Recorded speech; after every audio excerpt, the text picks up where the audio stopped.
military in my first term and continue to do so today. We have a budget of one. All right, so he wants Greenland. Now, why you say why? Well, it has a lot to do, as we've studied it and talked to the experts, it has a lot to do with national security and Russia particularly.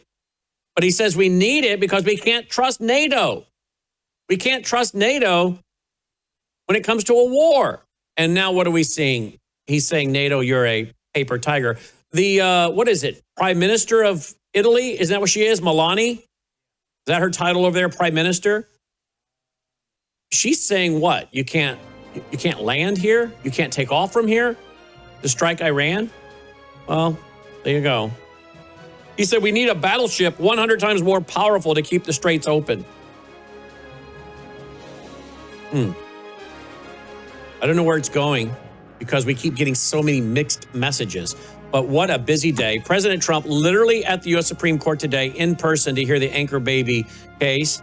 Tonight, he's addressing us from the Oval Office. We'll be here live with it, of course. And then a launch at 5:24 or about, if the launch stays on schedule. The window opens at 5:24 Central. We'll be here to cover that live as well.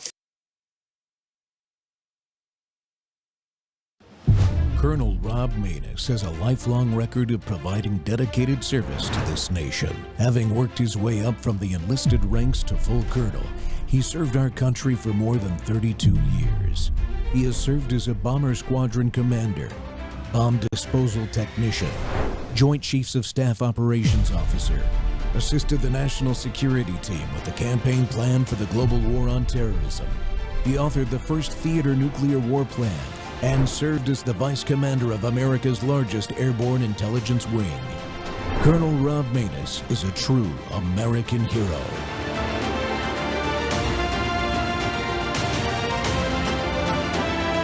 This is Rob Maness Live. This is the town hall, so let's get to some questions. Let's do it. The first question is from Adam. How are you, Senator Vance? What's up, man? How you doing? Good, a little tired.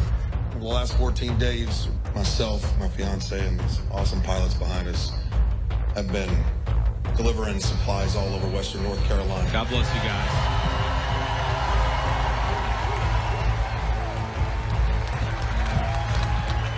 God bless you all. We love you. We're proud of you, and we're so grateful to you. The question is, can we have the conversation about revamping a national disaster strategy so that we can utilize retired veterans and special operations personnel who have been leading the charge hands down in Western North Carolina and effectively provided food supplies and medical aid and assistance to thousands and thousands of lives, and revamping the national disaster strategy in the United States so that we can make it more effective? I am sick and tired of weak representation in Washington. Aren't you? I think it's about time we have leadership with backbone in Congress. As a Green Beret and founder of Savage Freedom's Relief Operations, my team, the people of Western North Carolina, and I demonstrated to the governor and the Biden regime exactly what the backbone of the mountains looks like. That's why I'm going to D.C. I'm Adam Smith, and I'm running for Congress in Western North Carolina, and I approve this message. Good afternoon, friends and patriots, and welcome back to Whistleblower Wednesday on the Rad Mania Show. And we're live on Worldview Tube and our X Spaces simulcast. Well, folks, you know, North Carolina, it's showing us. It's showing us exactly what the fight for real change looks like when everyday Americans get fed up with business as usual in Washington, the swamp. And my guest today, you just saw him. He didn't wait for permission or perfect polling numbers. He stepped up.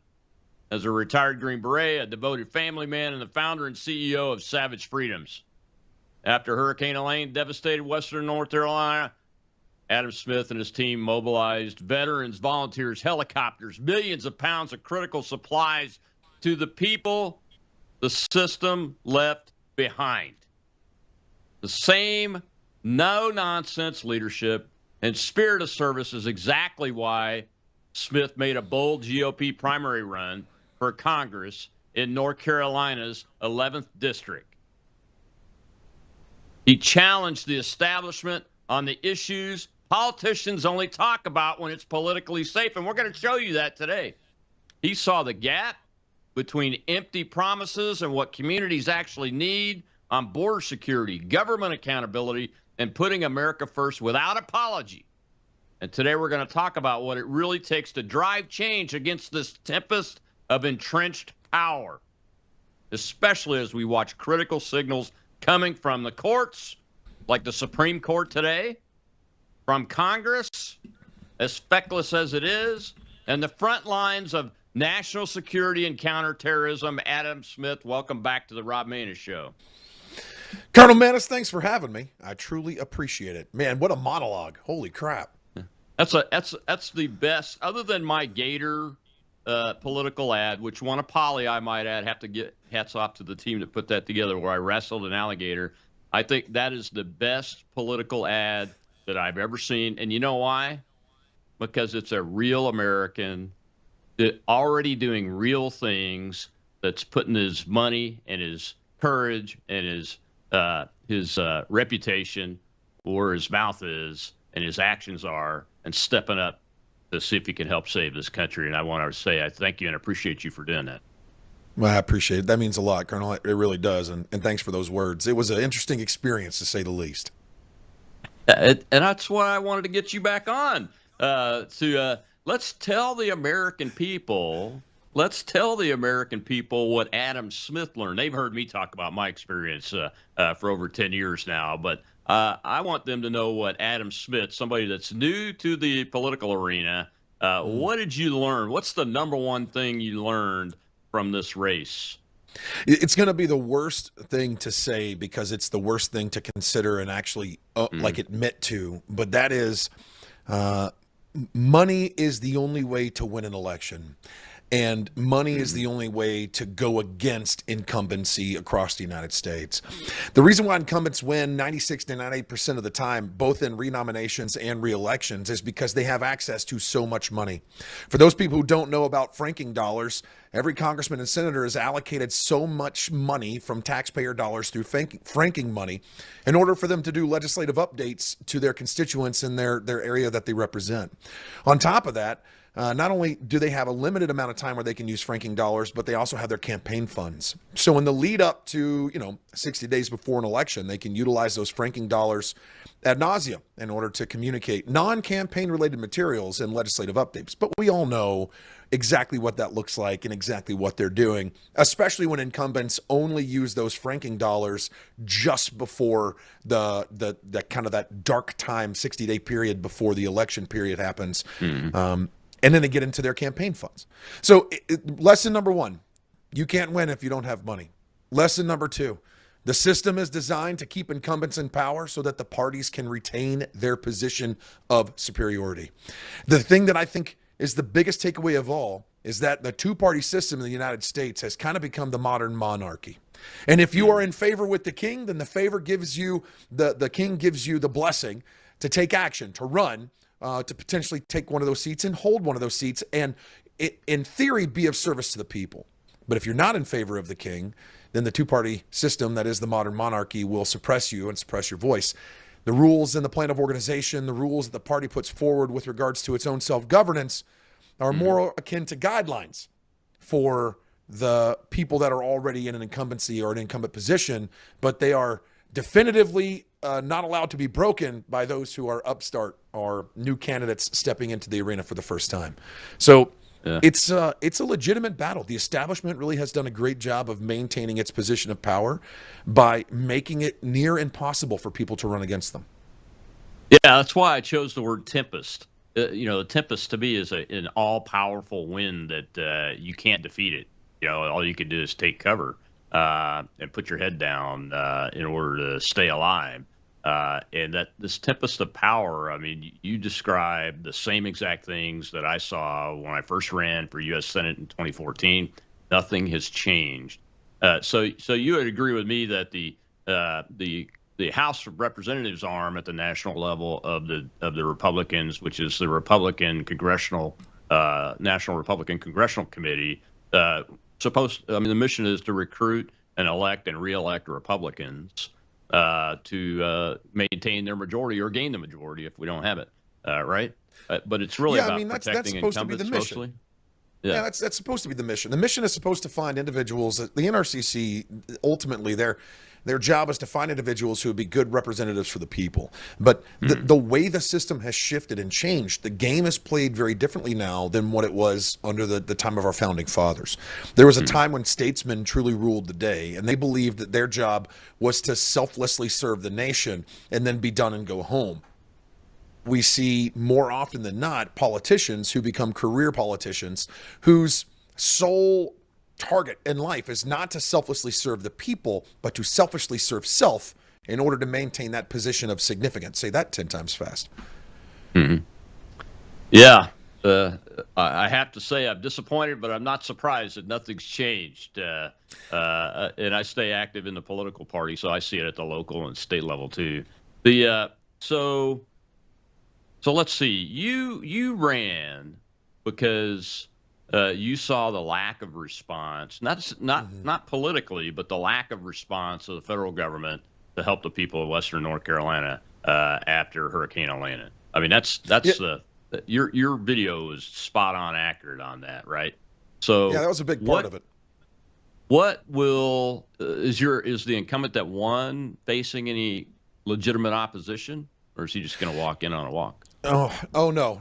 I would say it's very interesting right now. So the DCCC at the national level, they have targeted the DNC, for those who don't know DCCC, but at the national level, they have targeted 12 or 13 different districts throughout the United States for something called the Red to Blue program. And these are districts that have lost their grading, their score into the Cook's grading scheme, and have had a downgrade. And they see that those particular districts are it's a great opportunity to take them over again. So they're going to pump millions and millions and millions of dollars into these districts in order to try and unseat the incumbents. And the guy that he's racing against here in Western North Carolina is a Democrat, the primary Democrat candidate, a guy named Jamie Yeager. His family has a long-standing history in North Carolina politics. They've always been Democrats. His dad, John, was a Democrat and served in the General Assembly. His family's got a history of being in the political spectrum. They understand how to play the game. And the Democrats, they already blessed him off. They anointed him prior to the primary. It actually created a large sort of uprising in the local Democrat Party with other candidates that were very upset about this. But Jamie Yeager has a legitimate chance to win against Chuck. And I don't even like saying that. And as much as I dislike Chuck's politics when it comes to his position as a Republican, I dislike Jamie's politics even more because you know as well as I do, if you become an elected member in the Democrat Party, if your job is to toe the line, period, end of discussion. It is a totalitarian regime in the Democrat Party. And if you don't toe the line, they'll out you. Oh, yeah, absolutely. You're absolutely right. There's a time and a place for everything. The primary is the time for Republicans to fight against each other, and the general election is the time where we need to save our seat if it needs saving, especially if we have gotten the seat already. Look, the best political speech I ever gave was on behalf of my Republican nominee opponent in the U.S. Senate, who happened to be the same Republican that voted to convict Donald Trump in his second impeachment. But I had to do it. Yeah. I had to do it. We talked amongst the family and talked to my advisors, and we had to do it. So I went around the state and campaigned with him because we had to get the Democrat out of there that had been whose family had been entrenched in Louisiana politics for 75, 80 years.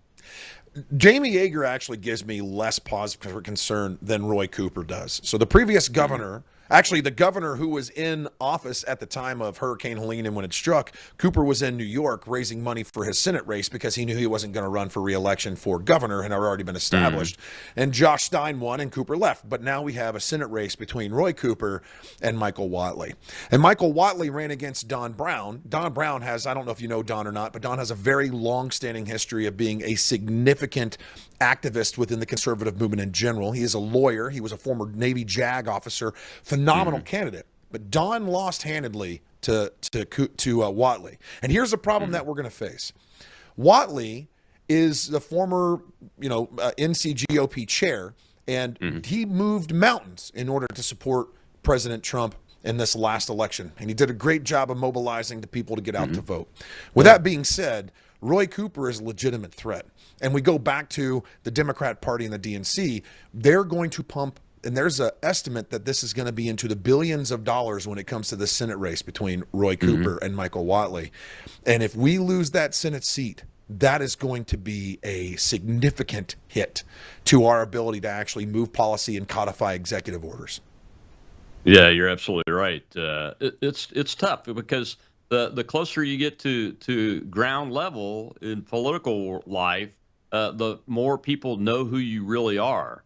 You know, when you're at the national level, you can cloak yourself, especially when you get big endorsements. Or and Michael Whatley, I've met him. He seems like a really nice guy, and he worked really hard, as you mentioned, to get this president reelected. And that's what he was asked to do when he became chairman of the Republican National Committee and chairman of the party. And he successfully did that. Unfortunately, though, when people know you, not everybody's going to like you. You can't make everybody love you or like you, as I'm sure you figured out. We got to take a break, Adam. Oh, yeah. When we come back, we'll see a little clip from Chuck Edwards. It's actually a news clip, but it's about him. We'll be right back with Adams.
North Carolina's 10 congressional Republican lawmakers are asking the new Secretary of Homeland Security, Markwayne Mullin, to review FEMA funding for Helene recovery efforts. In a letter, they write in part, quote, "We respectfully ask that you prioritize a comprehensive review of all unallocated FEMA funds designated for Hurricane Helene relief." They continued by addressing procedural and administrative issues so that the funds can get to communities in western North Carolina as quickly as possible. Specifically, Congressman Chuck Edwards has invited Secretary Mullin to visit the western part of our state. Welcome back to the Rob Maida Show. It's a Wednesday. We're blowing the whistle a little bit here on the inside political efforts with retired Green Beret, the founder and CEO of Savage Freedoms, and now former congressional candidate in North Carolina against that incumbent, Chuck Edwards. You just heard his name mentioned there. Adam Smith is my guest today, and we're chatting about it and about the things that he learned in his first political race. And it's very interesting, Adam. I chose that clip because, I mean, that's like very recent, you know, and I think we talked during the primary a couple of times, and I asked you if things were being, if you'd seen any like more aggressiveness out of your congressman coming up, you know, in the fall and everything. And I seem to remember the answer was not much.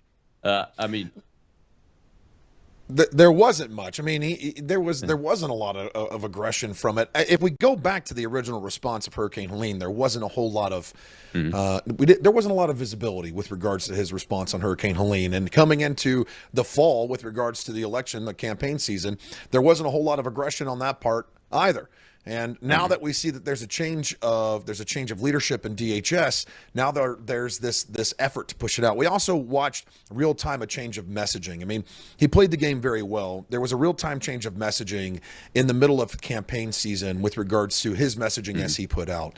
You know, ultimately, it's really hard to compete against or speak against an individual who was on the ground, and there's plenty of evidence that we were on the ground during the storm, as compared to where he was at the time. So, you know, again, it comes back to playing politics, comes back to playing this game. I will say this: I'm very happy that Senator Mark Wayne Mullen is the new Secretary of DHS. I think it's going to bring a breath of fresh air, and I think there's going to be an opportunity for us to really see some more movement here on the ground in Western North Carolina.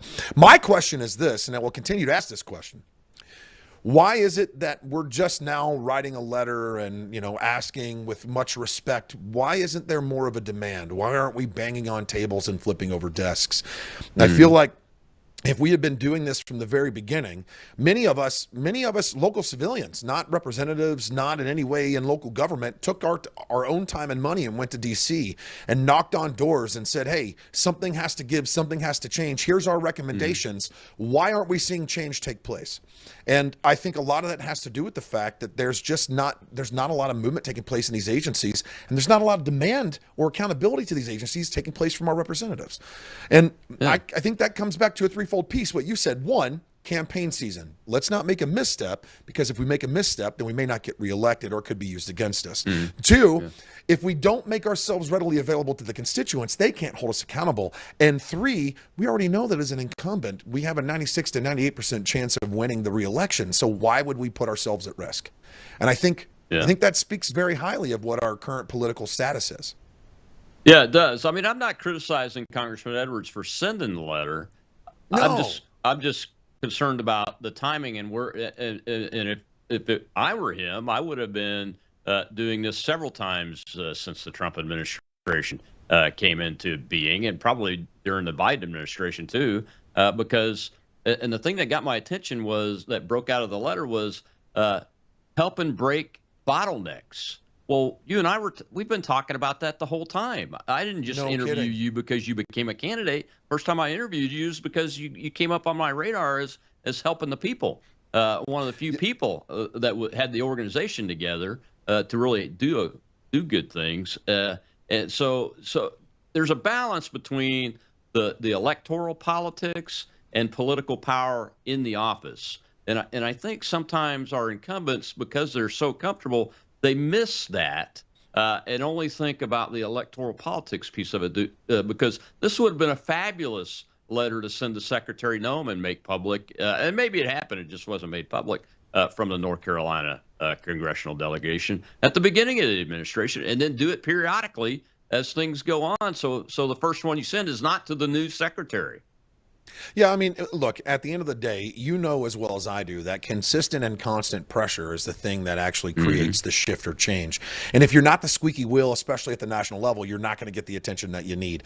Western North Carolina is the redheaded stepchild of the East Coast. We are constantly the region in the district, especially District 11, constantly forgotten. People think that North Carolina stops when you get to Charlotte, or when you get to Hickory, even, but it doesn't. You know, there's all this space in all this area and all these people that live in Western North Carolina who have literally carried the brunt of not just the disaster and the immediate emergency response, but also the long-term effort of recovery on the back end. I mean, Colonel, we just were able to start going vertical on somebody's house that we dedicated ourselves to rebuild, and it's taken us almost 12 plus months after the storm, in order for us just to get through the permitting process that the counties keep changing.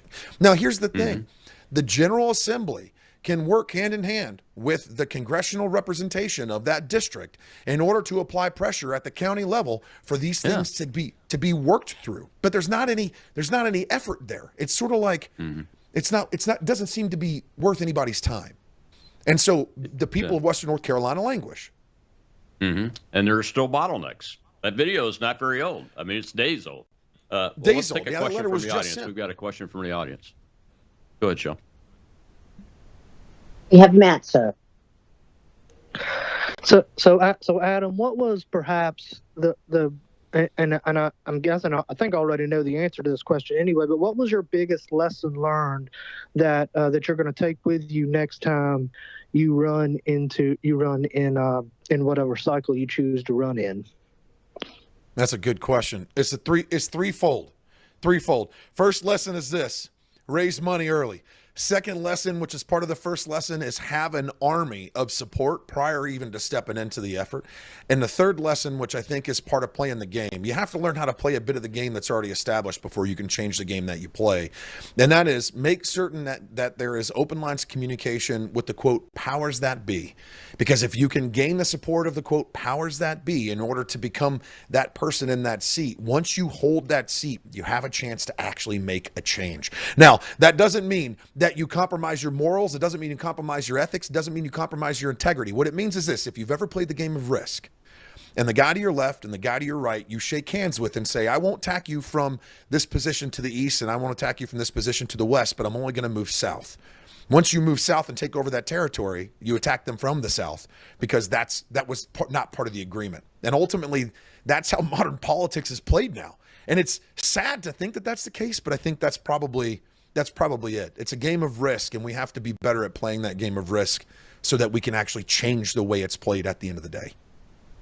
Yeah, I'm glad you said that. You point out something that a lot of us that have not been in politics before, that find ourselves in big races, aren't familiar with, and that is the nuances of being able to challenge the establishment, but at the same time, before you're doing a challenge, understanding where they're at, who they are, maybe even be part of an organization that's within that establishment, to know the players, understand what their goals are, understand how they work, and those kind of things, and try to be part of the team whenever you can, because that builds those relationships. Yeah, and you have to ask yourself what you're doing it for. Like, what's the reason why you're running, or what's the reason why you even want to hold that position? And if it's not for the greater good, if it's not to be of selfless service to the people, even if you have this high-minded idea that you might be able to change the way the political landscape works in the United States, and then you recognize that it's a quagmire at some point. If you have your purpose, if your sole purpose is to be a service to the people, then you're doing it for the right reasons.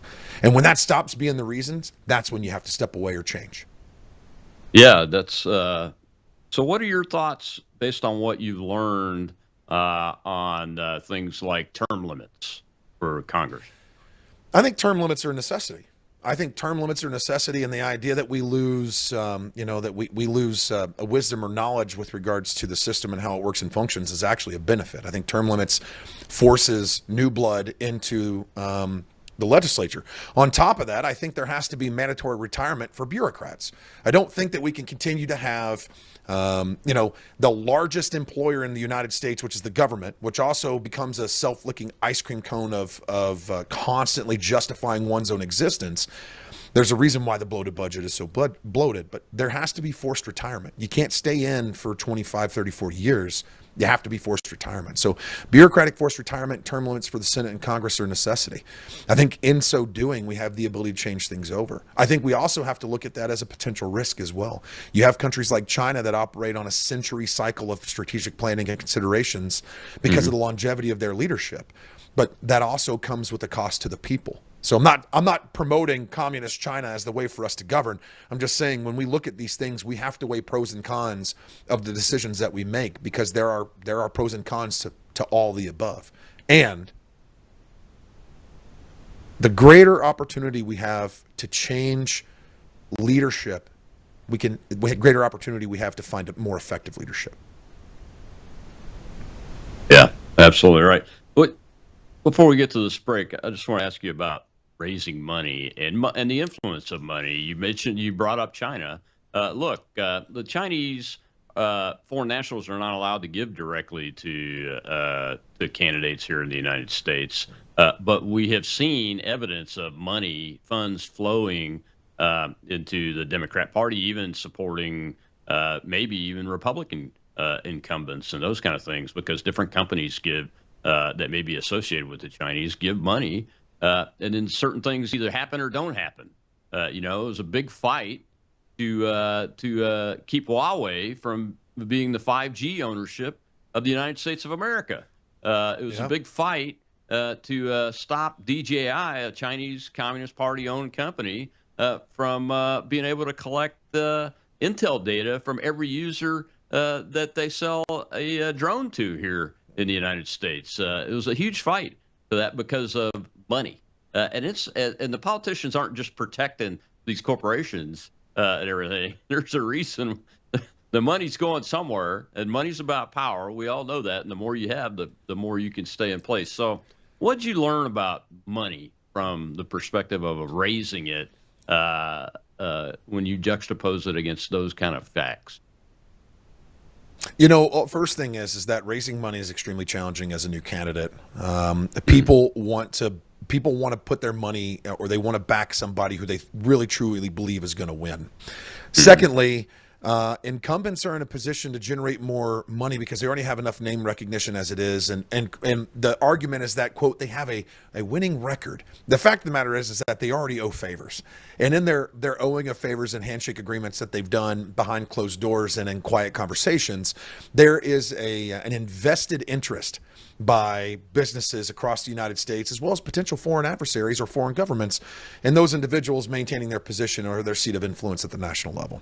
So, you know, people say it's illegal for foreign entities to put money into U.S. campaigns. Well, apparently it's also illegal for fraud to happen with taxpayers' dollars, but we just saw billions of that happen in Minnesota. So to those individuals who say it's illegal, it doesn't happen, what I would say to you is this.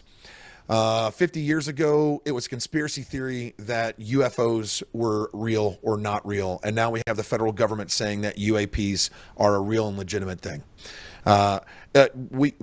We had conspiracy theories about science taking place all over the world, about gain of function research on viruses or viral loads on individuals and humans. That was a conspiracy theory. And then we saw COVID and the information come out from there. So if you think that it's not happening, that foreign dollars are not getting pushed into U.S. campaign interests, you are willfully ignorant, and you have a great moment to learn something, because it's a real and legitimate issue that we're facing in the United States. Campaign finance reform has to change. I mean, there has to be massive reform for campaign finance.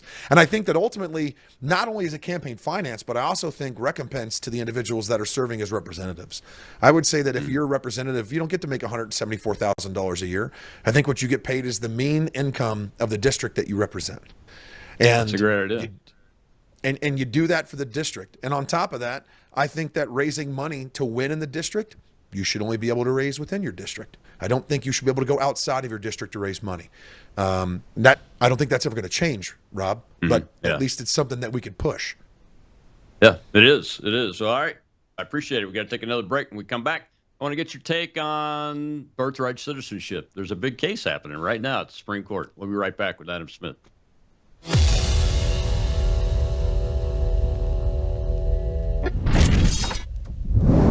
News is moving faster than ever, and so are we. Worldview Tube brings you 24/7 live stream coverage, and now, real-time alerts when it matters most. Once you have the Worldview Tube app installed, exit the app and navigate your way to Settings.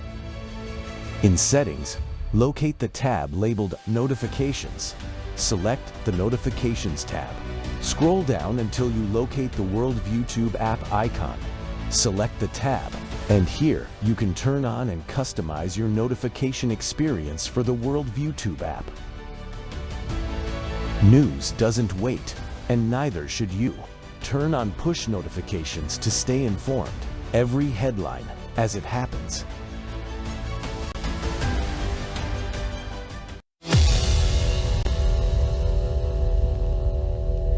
It would be unprecedented, a first according to historians. Let's take a live look at the Supreme Court, where security is always extremely tight, but you can bet it will be even tighter, with the president saying he will be there later this morning. President Trump's daily schedule says he will certainly be at the Supreme Court today for oral arguments. The case involves whether the Trump administration can restrict birthright citizenship. The 9 justices will hear arguments about an executive order the president signed on his first day back in office, seeking to deny federal benefits to children born in the U.S. to illegal immigrants. The order was blocked by several judges who ruled that the 14th Amendment guarantees citizenship to almost everyone born in the U.S. The president posting on Truth Social, quote, birthright citizenship has to do with the babies of slaves, not Chinese billionaires who have 56 kids, all of whom become American citizens.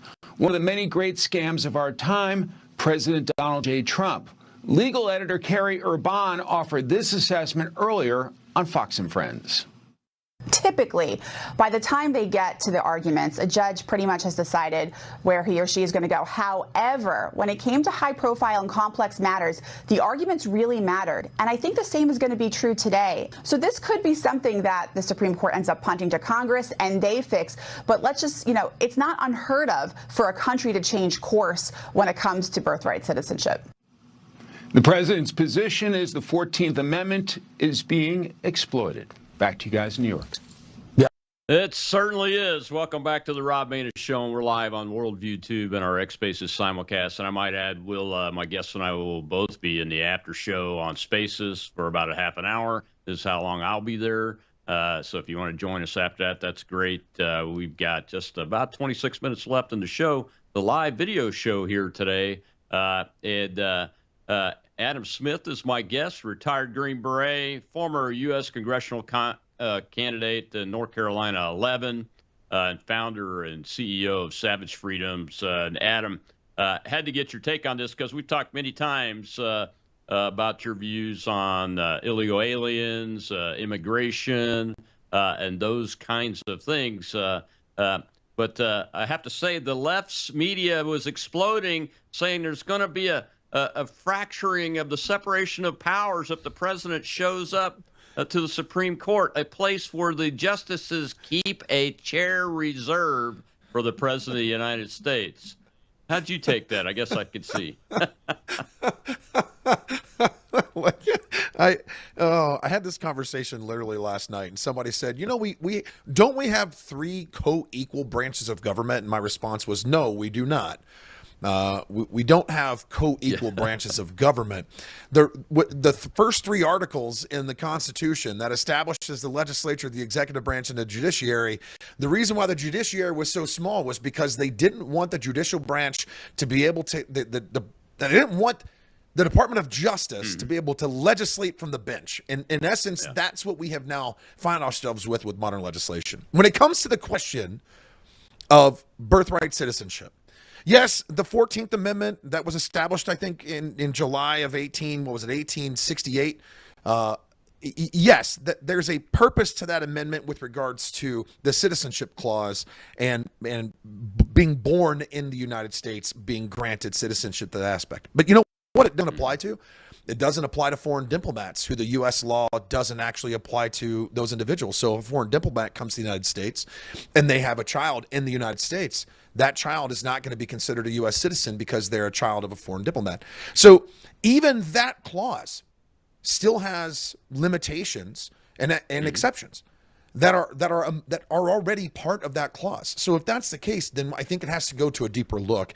And the deeper look has to look at this from the reason of, are people illegally migrating into the United States and then immediately having children or doing it while they're pregnant in order for them to have a child that becomes a U.S. citizen, which gives them then an excuse to stay here longer and not get deported out of the country? If that's the case, then it's being misused. And if it is being misused, then we need to evaluate that. The constant emotional reaction from the left and the constant emotional reaction from especially the Democrat leadership at the national level, it's all just a ploy. It's just a game. It's in order to try and get all the hackles up of all the leftists across the United States, when that's not actually a functionary of what they're supposed to do. So is this a valid question to take the Supreme Court? I think it is. And also, is this the destruction of the separation of powers? No, it's not the destruction of the separation of powers. Absolutely not. In fact, I think it should be welcomed. I think the president should maybe go to the Supreme Court on more often and listen to the case law that's being argued and listen to precedents that are being brought up in these arguments and understand even better how it functions and operates.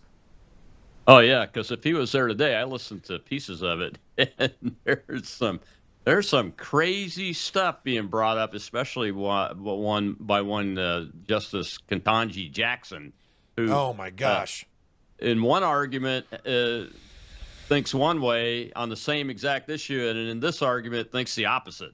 You could go back and find the arguments. I'm not going to quote her on it because they're so nutty. But it's almost as if we don't really have a constitution and the amendments that go along with it. It's like they're deciding on something else, and that's just crazy. It is, and I got to say, for the fact that she even got successfully nominated and approved to become a Supreme Court justice is beyond me. I don't know if you saw the interaction with her during the hearings when she couldn't define what a woman was. I think that in of itself should sort of disallow you from holding that seat and holding that chair. And I'm sure I'll be criticized by the left and get more death threats like I did during the campaign. But the fact of the matter is that if you can't sit and define what a woman is, if you can't define a man and woman in a congressional hearing because you don't want to either upset the base or because you yourself can't actually do it because you've bought into the rhetoric from the left, that's not a position for you. And I've heard some of her arguments in the past about a few other things, and she does a very, very good job, like I will say, like innovative lawyers, to try and work loopholes into the gray space of language so that she can justify her position.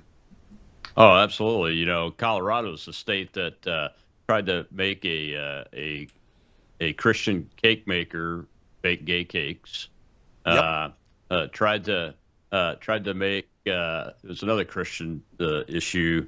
Tried to use the law to make them bend to the will of the state and violate their Christian values. And then recently they just got overturned again, 8-1, about their wanting to keep Christians from counseling kids on conversion therapy. And they got overturned 8-1. I think in both of those. And guess who the outlier is? The outlier is Ketanji Jackson, man. It's unbelievable. Well, speaking of Christianity, I wanted to get your take on this. I don't have a video for it, but the Chicago Bulls fired and admitted they fired the guy for this. A guy because he came out on a video, not in a Bulls jersey. It was on his personal Instagram and said, "Hey, the NBA essentially is forcing pride events on me, and I'm a Christian, and they're insisting that I support the unrighteous," and they fired him for it, and they admitted they fired him. Isn't that against the law in most states? I know it's against the First Amendment. Well, it's obviously against the First Amendment, but it's not the state that's limiting speech at that point. It does come down to, one, what's his contract say? Is it wrong? Obviously, it's wrong. And it also speaks very highly to where we are. We are watching in real time Democrat leadership and leftists all over the United States get away with such levels of lunacy with the fraud that's taking place in Minneapolis, Minnesota. Where is the prosecution? Where are the arrests? Where are the convictions? Where is the continued investigation? Why aren't people going to jail because of this? Why aren't politicians who are directly involved, who have been videoed and done videos and social media hits in these locations, why aren't they being questioned and investigated? The fact that the left can basically do whatever they want to do and get away with it at this point speaks highly of, one, the uniparty at the national level, and two, I think a lot of times the fear of conservatives, Christian conservatives, constitutionalists, that they're afraid to step up. They're afraid to speak out because they're going to get canceled. They're going to get attacked. They're going to get death threats because the left can do whatever the left wants to do right now. Yeah, you're absolutely right. A lot of people have brought up Colin Kaepernick. A lot of the lefties have said, "Hey, you guys didn't have a problem with us." Well, yeah, but he was in uniform on the field. It was while he was doing his job. This guy was on his own personal Instagram, not even wearing a jersey.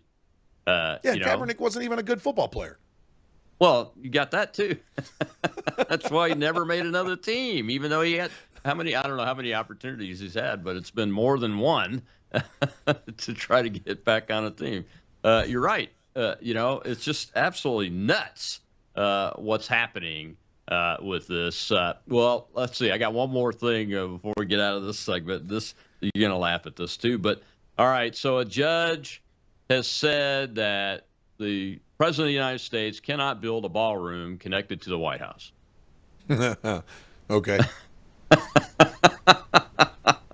I've seen the drawings. If the drawings that I've seen are real, it's a magnificent addition. It's going to be beautiful.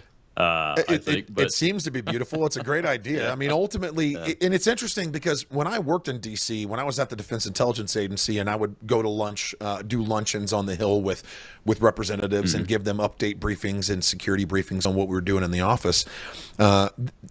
interestingly enough, we would talk about some of the events that were going to be hosted on the White House lawn. And every single time we talked about an event being hosted on the White House lawn, the representative I was speaking to or the senator I was speaking to would say the same thing. And they would say, I hate those events because it's always muddy. It's always soggy. There's never any coverage. There's never enough space. And this was just being conversation in passing. So, look, yet again, we come back to this position where the judiciary, what do they say? Smile and file. Lawyers in general, smile and file. You can file anything you want to file with any court and any judge. And ultimately, it's the judge that's going to have to look at it and rule on the validity of that filing. And I think at this point, we've seen enough White House renovations and we've seen enough updates to the White House throughout the generations of presidents that we've had in D.C. that this is just one more of those instances. But because it is President Trump, anything President Trump does, the left is going to not just take issue with, but demonize him and anybody that supports him in that position, no matter what. Yeah, folks, just so you know, this story about the ballroom and the judge broke before the story about the fake media saying it was going to be a threat to the separation of powers between the executive and the judiciary, even though the president has a seat put there by the Supreme Court justices inside the room so he can listen to oral arguments. That story broke after the ballroom story, and not one of them have said this judge is threatening the separation of powers on a clearly enumerated power of the executive branch to run their own business and make things better for their part of the government. Even it's not even if it was like added to the Supreme Court building, I get it. But come on, man. All right, we got to take another break. Last segment, Adam. We got to have a chance to talk about the war, Joe Kent, and terrorism. You are a professional in those fields. I'm a professional in those fields. We have to have that conversation. We'll be right back with Adams.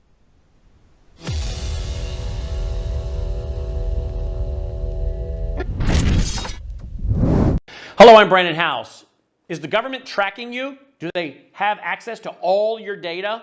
Well, if you go to worldviewtalk.com, you'll find out about a cell phone company that, does not store your data. They don't do that. This is what they're known for. They don't store your data. You have privacy. You're not being tracked. That's why a lot of folks are turning to worldviewtalk.com. You'll find their prices are very competitive. All the details are there at worldviewtalk.com. Again, worldviewtalk.com. Oh, while you're there, not only do they have cell phones that aren't tracking you, you can find out about how to get a satellite phone. Should the whole system go down and you want to communicate with a family member or a loved one, you might want to have a satellite phone. Or how about their solar generators? They have great solar generators. Check them all out right now. Worldviewtalk.com, worldviewtalk.com.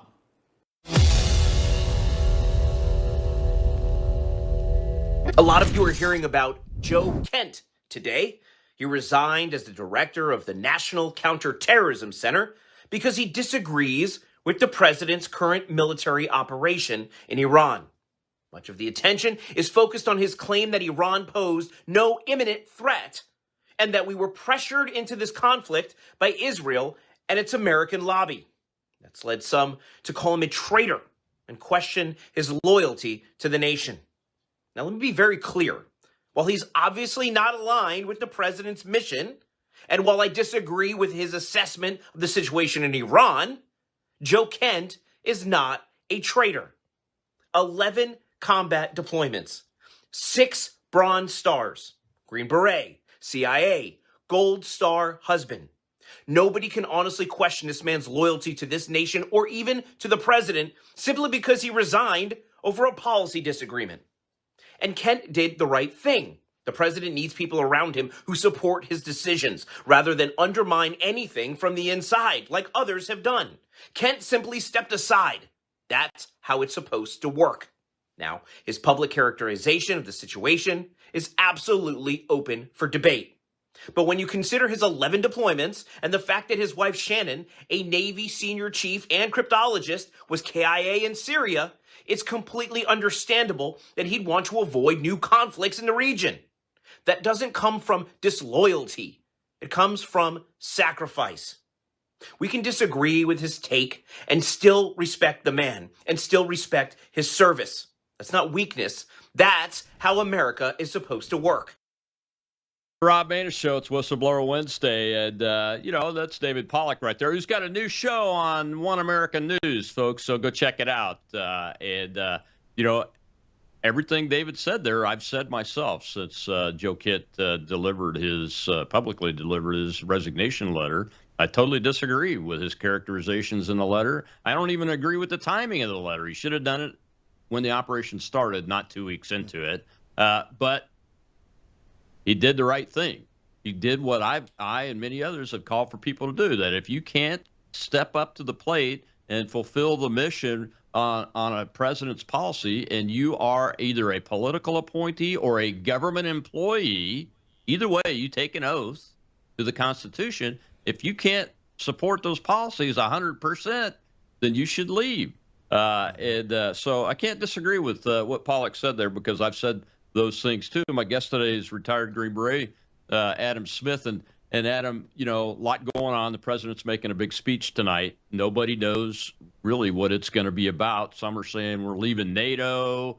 I tend to think it's probably going to be about the war. He's been signaling for several days now that he thinks he's got some doable in-state agreements from whoever is in charge over there. If they can confirm they're actually in charge, that's the risk there, I think. But Kent, Kent's an issue. I see it on both sides. People yelling and screaming one way or the other. I think most people are where Pollack and I are at. Yeah, I agree with everything Pollack said. I agree with everything that you said. And ultimately what he did was he did the right thing. If you can't agree in totality with the policy, you have to you can push back on that policy, and you can push back to provide your wisdom and your insight and your advice. But ultimately, if a decision's made and you just can't stand with it, then that is your job to resign at that point and allow somebody to be in that position that can actually make a difference. No, I don't think that Kent is a traitor by any means. And I would say this openly to anybody who would say that Kent's a traitor: just don't say it to my face. And I'll just put that out there. I have a lot of respect for Joe. I think he's a man of his word. I think he's a man of integrity. He's a man of service. He honorably served this country for a multitude of years.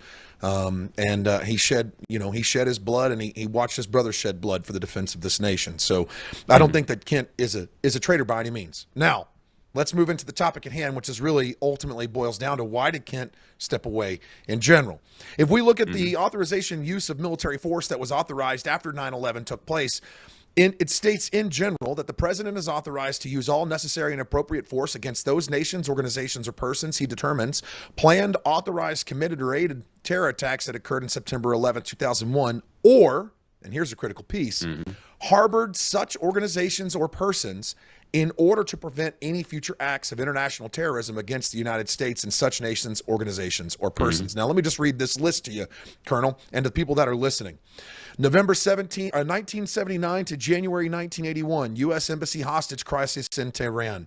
444 days, 66 American hostages that were held at the embassy in Tehran. 1983, the Beirut U.S. Embassy bombing in Lebanon. 1983, the Beirut Marine Barracks bombing in Lebanon. 1983, U.S. Embassy bombing in Kuwait City. 1984, kidnapping and murder of Station Chief William Buckley. 1984, U.S. Airways Flight 221 hijacking. 1985, TWA flight. 1989, murder of U.S. Marine Corps Colonel William Higgins. 1996, the Khobar Towers bombing. 1990s to 2000s, multiple Hamas and PIJ suicide bombings in Israel and other locations that had Western interests and alliances with the United States. 2003 to 2011, campaign against U.S. forces in Iraq. The IRGC Quds Force trained, armed, and directed Shia militias and their surrogate forces out of Iran, killing at least 603 U.S. troops. Roughly 1 in 6 U.S. combat deaths in Iraq during that time period came from Iranian-backed surrogate forces. How about January 2007, the Karbala Provincial Joint Coordination Center attack in Iraq? 1998, U.S. embassy bombings in Kenya and Tanzania. The list continues to go on and on and on, and I'm not even halfway through the list. For nearly 50 years, the IRGC has been a terror, not just to the United States, but to the world in general. And any coalition force that aligned itself, NATO, the United Nations, and the like, with any U.S. interests in the world, Iran took not only personal interest in, but declared that they were the enemy of Iran. I blame every president up to this president now, even including President Trump in his first term, for not taking definitive action against Iran and not eliminating Iran as a threat globally. And if we take Israel off the plate for 1 second, if we just take them out of the strategic conversation for a moment, the list that I just read had nothing to do with quote unquote Israeli interests. It had everything to do with American lives and American interests. And for those who say, well, we don't have legal impetus in order to make this attack, you can't punch me in the mouth 20 years ago and then have me come destroy you 20 years later. We have been in a war with Iran and the IRGC since the Ayatollah took power in that country. It has not changed. And they have actively sought out every opportunity to attack the United States and U.S. interests. Those are all acts of war, not just acts of violence and terror, but acts of war. So if we have a justification now was as good as 20, 30, 40, 50 years ago when presidents didn't take action. Now, let's go one step further, and then I'm going to land my plane because I'm actually getting pretty fired up about this. I take major issue with this. Nobody complained and nobody raised any issue when President Obama sent billions of dollars to Iran in palletized cash on a C-141 in a midnight flight to Tehran. And they didn't say anything about it when those dollars flooded into Iraq in the form of explosively formed penetrators that killed American soldiers and coalition forces in Iraq at the time. The fact that 1 in 6 U.S. deaths in Iraq are directly attributed to Iran.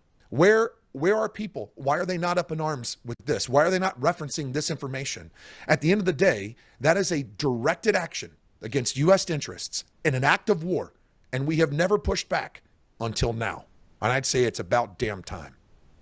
Absolutely, and I would just add to it that you read the post 9/11 AUMF, and Iran is known to have harbored Al Qaeda members, and Al Qaeda is the group responsible for 9/11. So, I mean, that it fits. The authorization is there. I trust this president. I helped get him reelected and helped get him elected in the general in 2016 because I'm opposed to the endless war policy that was crafted over my last 15 years in the military. And I might add that I was in uniform from the total time this Iranian government was put in place up until almost 2012. So the entire time of my Air Force career, I was subject to being killed by these Iranians working for this government because of the various jobs that I did and places that I was located at. So I have no problem saying it. And I think that this president earned his stripes with the Soleimani attack, and even more so with how he's done Venezuela. He's not interested in new endless wars in the Middle East. He's not interested in new wars. This is an old war, and anybody arguing against that, I think, is just off their rocker. This is right. The oldest war the United States has had thrust upon it in modern times. Oftentimes the United States gets war thrust upon it, and it has to respond. This war was thrust upon us, and not one president until the current 47th president of the United States took action. Now, in his first administration, he killed Soleimani. That was a good start. I liked it because Soleimani's the guy that was running the stuff into Iraq and people and resources and those EFPs and those kind of things, getting our people killed. And I think there's still some of that going on today with the Iranian-backed militias that are attacking our forces and having to be taken out by a certain airplane that goes burr a lot, in addition to them taking out small boats in the Strait of Hormuz. But quite frankly, this president's earned my trust. I don't think he's planning a massive full-scale invasion of Iran. I think he's working towards the end state for those 3 military objectives he's been talking about incessantly, even though the media can't seem to understand the words. Destroy their ballistic missile capability all the way through production, destroy their Navy all the way through production, and prevent them from getting a nuclear weapon. No matter what occurs, that's what we're going to do. That's the strategic center of gravity. I know the media wants it to be the Strait of Hormuz, but that's already started turning around even before any announcements are made. And I'm hoping tonight's the announcement that he's found somebody that has enough power to cut the deal and solidify the end state there. Yeah, I don't disagree with you. And I think ultimately, if we were looking at a legitimate ground war invasion, there would have been a mass movement of troops in preparation for that initial push. Not to mention a whole lot of special operations efforts that were taking place along the borders prior to the initial airstrike. So to those individuals who keep saying that this is another one of those broken promises that we're getting into a forever war, I think you just have to take a deeper look at it, because that's just not the case from what I see. Yeah, and I could be wrong, but I mean, there's no massive movement of troops. I estimated, based on my bar napkin numbers, 600,000 to do the invasion, and you need 1 million to hold it. So that's a lot of forces. Nowhere near those levels of combat ground forces are in position in order to do anything like that. It's going to be interesting to see what the announcement is. I have no idea what's going to happen. There's a lot of options, and Exeth and Kane and the team and Cooper have given the president massive amounts of options. We got a lot left in our toolkit, so to speak, that we could use if necessary. But like I think Pete said it yesterday in his live press conference, he said we'd rather not continue to have to do the military stuff if there is somebody that has enough ability to surrender. Yeah, that's the call. Right? That's the effort. Yeah. Every time you see these press conferences, when they come out and say something, they're not just having a conversation to have a conversation. They're sending an international message. Yeah, they absolutely are. Well, man, thank you so much for coming on today. Stay in touch. I want to know what your future plans are. Tell folks how they can help you and your team now, because you're still working. You're still doing good things for people, I'm sure, all around the country, but especially in Western North Carolina. Yeah, first thing is savageops.org. If you want to support the operations with regards to the nonprofit and doing disaster relief and recovery, as well as building homes here in Western North Carolina, you're welcome to go there, click on the donate, or join the team and submit your information that way. If you're ever looking for training and you want to learn how to shoot and fight from a former Green Beret who also apparently lost his congressional race, you can always go to savagefreedoms.com and you can reach out to me there. But more importantly than that, if you want to forward the mission of Christian constitutional conservatism in the United States, send me a message on X at savagefreedoms or at Adam R. Smith 4NC, because we haven't taken that stuff down yet. Absolutely, man. Thank you very much, my friend. God be with you. God bless you and America. Tomorrow's Truth Thursday. Brandon Strock is going to be with us. We're talking about MAGA's tribalism and how to keep it from tearing itself apart. I'll see you then.